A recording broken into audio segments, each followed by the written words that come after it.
একটা আয়াত শুদ্ধ করে পড়েন তো দেখি, পড়েন। আপনার কাজ আপনি করে যান। ওনাকে এখানে রাখছেন কেন? ওনাকে রাখছেন কেন? রাখছেন কেন এখানে? রাখছেন কেন এখানে? আমার কাজ আমি করে যাবো মানে?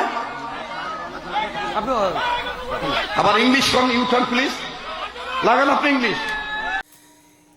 এই যে শরীয়তপুরি, এই যে দেখতে পাচ্ছেন না যে আমার নিচে, এ কিন্তু প্রকৃতির পক্ষে কিন্তু উনি কিন্তু কোনো আলেম না। অর্থাৎ উনি শ্রীপুরের ট্যাবলেট বিক্রি করতো চিড়াগাং রোড থেকে আপনার গুলিস্তান, এবং গুলিস্তান থেকে মিরপুর। তো সর্বোপরি কিছু কোরআন হাদিস পড়ে কওমি মাদ্রাসায় একটু পড়ে, অর্থাৎ কওমি মাদ্রাসায় হয়তো দেখা যাচ্ছে যে ইবতেদায়ী বা নাহু সরফ ইনশা ফেকা এগুলি পড়ে আজকে কিন্তু সে একজন আলেম সেজে লক্ষ লক্ষ টাকা ইনকাম করছে, মানুষদেরকে অপমান অপদস্থ করছে। দূষিত আসলে আমরা এদেরকে কেন আমরা ইনভাইট করি, তাই না?